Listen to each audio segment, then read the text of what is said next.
नमस्कार, SBT news में आपका स्वागत है। पेश है 21 फरवरी बुधवार सुबह 6:15 बजे राजस्थान की बड़ी खबरें। राजस्थान में भाजपा ने लोकसभा चुनाव के लिए अभियान शुरू कर दिया है। इसकी शुरुआत मंगलवार को केंद्रीय गृह मंत्री अमित शाह ने की। एक ही दिन में वे प्रदेश की 9 लोकसभा सीटों को कवर किया। शाह मंगलवार को बीकानेर, उदयपुर और जयपुर के दौरे पर रहे। गृह मंत्री अमित शाह ने उदयपुर में कार्यकर्ता सम्मेलन को संबोधित करते हुए कहा कि इस लोकसभा चुनाव में 400 से ज्यादा सीटें जीतनी हैं, कहीं गलती नहीं होनी चाहिए। राजस्थान में 2014, 2019 में सभी सीटें भाजपा ने जीती थी, इस बार भी ऐसा ही होना चाहिए। इससे पहले उन्होंने बीकानेर में कार्यकर्ताओं की मीटिंग ली और चुनाव में जीत के मंत्र दिए।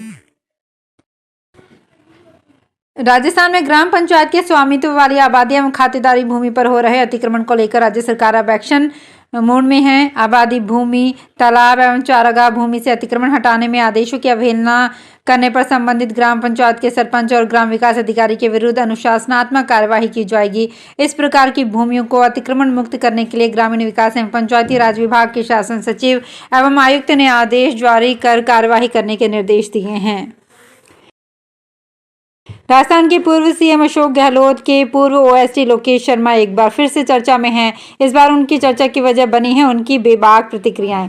अक्सर सोशल मीडिया के जरिए अपनी बात लोगों तक पहुंचाने वाले शर्मा की हालिया शेयर हुई प्रतिक्रियाएं अपनी ही कांग्रेस पार्टी की कार्यशैली पर निशाना साधते हुए दी गई हैं। खास तौर से कांग्रेस के वरिष्ठतम नेताओं में से एक महेंद्रजीत सिंह मालवीय के भाजपा में शामिल होने को लेकर शर्मा ने एक ऐसी ही प्रतिक्रिया दी है जिसमें उन्होंने बगैर नाम लिए पूर्व डिप्टी सीएम सचिन पायलट तक का उदाहरण दे डाला। वहीं एक अन्य प्रतिक्रिया में स्वयं के दल बदल को लेकर भी सफाई दी है। कांग्रेस सांसद राहुल गांधी एक बार फिर से मुश्किल में घिर गए हैं। उनके खिलाफ जयपुर की निचली अदालत में परिवाद पेश हुआ है। स्थानीय अधिवक्ता विजय कलंदर ने राहुल गांधी के खिलाफ परिवाद पेश किया है। परिवाद में कहा गया है कि राहुल गांधी के पीएम मोदी की जाति के खिलाफ दिए बयान से अलग अलग वर्ग और समुदायों में अविश्वास का भाव पैदा हुआ है। परिवाद में राहुल गांधी की न्याय यात्रा के दौरान छत्तीसगढ़ में दिए गए बयान का हवाला दिया गया है। इसमें कहा गया है कि राहुल गांधी ने छत्तीसगढ़ में कहा था कि पीएम मोदी जन्मजात ओबीसी नहीं है, उनका जन्म ओबीसी वर्ग में नहीं हुआ था। उनके इस बयान को देश की शांति, सुरक्षा, एकता एवं अखंडता के खिलाफ बताया गया है। परिवाद पर जयपुर महानगर मजिस्ट्रेट क्रम 11 कोर्ट ने कार्यालय रिपोर्ट के लिए 23 फरवरी की तारीख दी है। इधर छत्तीसगढ़ में बीजेपी विधायक ने सरकंडा थाने में राहुल के खिलाफ शिकायत दी है। राजस्थान से राज्यसभा चुनाव के लिए तीनों प्रत्याशियों को निर्वाचित घोषित किया गया। मंगलवार को यहां विधानसभा में राजस्थान विधानसभा के प्रमुख सचिव एवं राज्यसभा के निर्वाचन अधिकारी महावीर प्रसाद शर्मा ने भारतीय जनता पार्टी के उम्मीदवार चुन्नीलाल गरासिया और मदन राठौर और इंडियन नेशनल कांग्रेस की उम्मीदवार सोनिया गांधी को निर्विरोध निर्वाचित घोषित किया।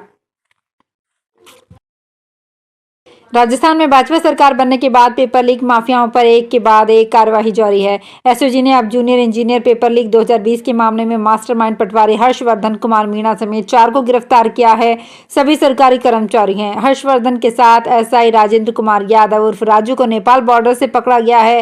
टीचर राजेंद्र कुमार यादव और लाइब्रेरियन शिवरतन मोट को अलग अलग जगह से गिरफ्तार किया गया है। चारों ने जयपुर के सरकारी स्कूल से पेपर लीक कर अभ्यर्थियों को बेचा था। राजस्थान में भजनलाल सरकार राज्य के दिव्यांगों को फ्री में स्कूटी प्रदान कर रही है। भजनलाल सरकार दिव्यांग छात्र छात्राओं को आज 21 फरवरी को स्कूटी देगी। मुख्यमंत्री दिव्यांग स्कूटी योजना के जरिए सरकार की मंशा दिव्यांगों को आत्मनिर्भर बनाने की है। भजनलाल सरकार की स्कीम में राजस्थान के युवाओं को लाभ मिल रहा है। इसी के तहत राजकीय सावित्रीबाई फुले छात्रावास गांधीनगर जयपुर में कल दोपहर 1 बजे मुख्यमंत्री स्कूटी वितरण समारोह होगा।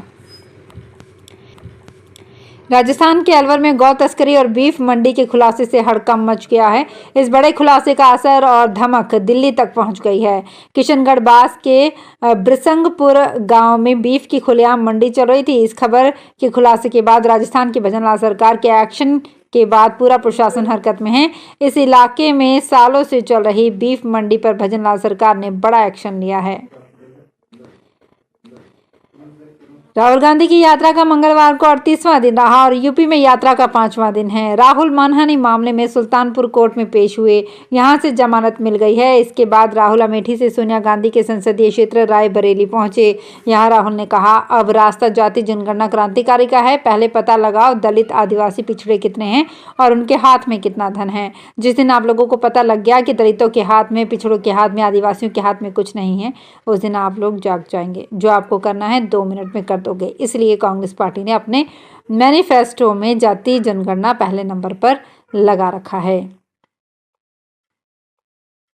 जयपुर जंक्शन पर अनारक्षित टिकट काउंटर से ऑनलाइन पेमेंट की सुविधा शुरू कर दी गई है। टिकट लेने के लिए पैसेंजर को काउंटर पर रखे QR कोड स्कैन कर पेमेंट कर सकेंगे। उत्तर पश्चिम रेलवे जयपुर मंडल के जयपुर रेलवे स्टेशन पर रेलवे ने प्रधानमंत्री के डिजिटल इंडिया विजन को आगे बढ़ाने के उद्देश्य से इसे शुरू किया है।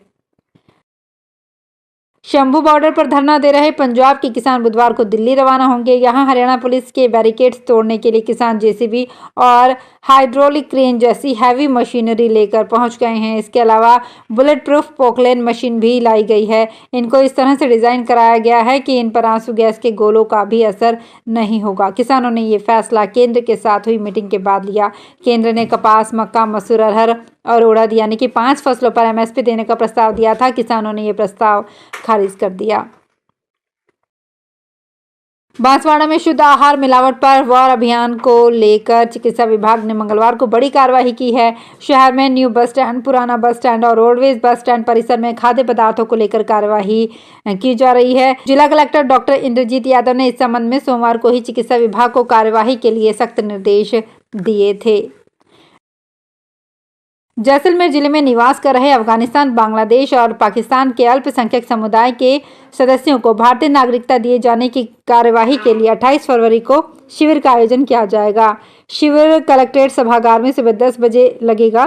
प्रभारी अधिकारी न्यायिक ADM परसाराम ने बताया कि शिविर में जो आवेदन पूरे हैं उन्हें शिविर में नागरिकता दिए जाने संबंधी कार्यवाही की जाएगी। राजसमंद SP मनीष त्रिपाठी ने सोमवार को पदभार संभालने के बाद मंगलवार को जिले की पहली क्राइम बैठक लेकर जिले में साइबर क्राइम और बाल अपराधों की जानकारी ली। SP मनीष त्रिपाठी ने SP कार्यालय के सभागार में जिले के सभी DSP और थाना अधिकारियों और अधिकारियों की पहली क्राइम बैठक ली। बैठक में एक उपखंड के विभिन्न स्थानों की क्राइम ग्राफ और विशिष्ट अपराधों को लेकर आवश्यक दिशा निर्देश दिए। नागौर के श्री रामदेव पशु मेले में पशुओं में ऊंटों, घोड़ों और नागौरी बैलों की विभिन्न प्रतियोगिताएं चल रही है। यहां ऊंटों की प्रतियोगिता को देखने के लिए 7 समंदर पार से विदेशी मेहमान भी पहुंचे हैं। यही नहीं, ये सैलानी यहां कंपटीशन के जज भी बने। पशुपालकों ने अपने पशुओं को अलग अलग परिधानों और कर्तन कला के जरिए सजाया है। किसी ने ऊंट पर राम दरबार लगाया है तो कहीं ऊंट को दुल्हन की तरह सजाया गया है। वहीं कैमल डांस को लेकर लोग उत्साहित हैं तो कई ऊंट और ओनर के करतब देख दांतों तले उंगलियां दबा लेते हैं। 10 फरवरी से नागौर में चल रहे राज्य स्तरीय श्री रामदेव पशु मेले में प्रदेश भर के पशुपालक पहुंचे हैं। ये 24 तारीख तक चलेगा। तो फिलहाल खास खबरों में इतना ही। ताज़ा खबरों की जानकारी के लिए देखते रहिए SBT न्यूज़। धन्यवाद।